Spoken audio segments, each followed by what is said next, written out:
కార్మిక వ్యతిరేక విధానాలకు నిరసనగా ముఖ్యంగా ప్రభుత్వ రంగ సంస్థలో పనిచేస్తున్నటువంటి కాంట్రాక్ట్ అవుట్సోర్సింగ్ అంటే గ్రామ పంచాయతీ మున్సిపల్ లాంటి కార్మికులందరినీ కూడా వెంటనే పర్మనెంట్ చేయాలని చెప్పి, అదేవిధంగా 8 గంటల పని విధానమే యథావిధంగా కొనసాగించాలని చెప్పి, అట్లాగే కార్మిక హక్కుల్ని అమలు చేయాలని చెప్పి, అదేవిధంగా ప్రభుత్వ రంగ సంస్థల ప్రైవేటీకరణ ఆపాలని చెప్పి ఫిబ్రవరి 12 తారీఖు నాడు దేశవ్యాప్తంగా కార్మిక సంఘాలు అన్ని కలిసి కూడా సార్వత్రిక సమ్మెకు పిలుపునిచ్చాయి.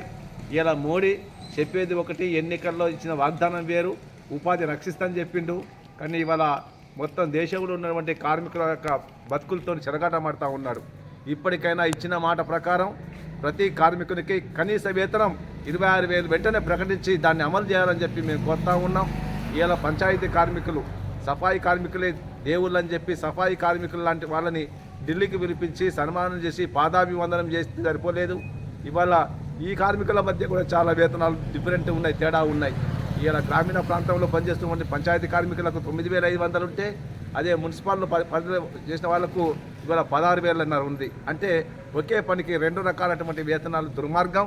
అదేవిధంగా సుప్రీంకోర్టు ఇచ్చినటువంటి జడ్జిమెంట్ ప్రకారం సమాన పనికి సమాన వేతనం వెంటనే అమలు చేయాలని చెప్పి ఇలా దేశంలో ఉన్నటువంటి కార్మిక సంఘాలు అట్లాగే IFTU కలిసి ఫిబ్రవరి 12కు పిలుపునిస్తున్నాయి. ఈ పిలుపు సందర్భంగా మొత్తం పని బంద్ చేసి ఈ గవర్నమెంట్కి వ్యతిరేకంగా నిరసన జరుపుతున్నాం, నిరసన సభలు ప్రదర్శనలు నిర్వహిస్తూ ఉన్నాం. కాబట్టి పంచాయతీ కార్మికులు కానీ మున్సిపల్ కార్మికులు కానీ అందరూ కూడా ఈ సమ్మెలో పెద్ద ఎత్తున పాల్గొని జయప్రదం చేయాలని చెప్పి కార్మికులకు IFTU తరఫున పిలుపునిస్తూ ఉన్నాం.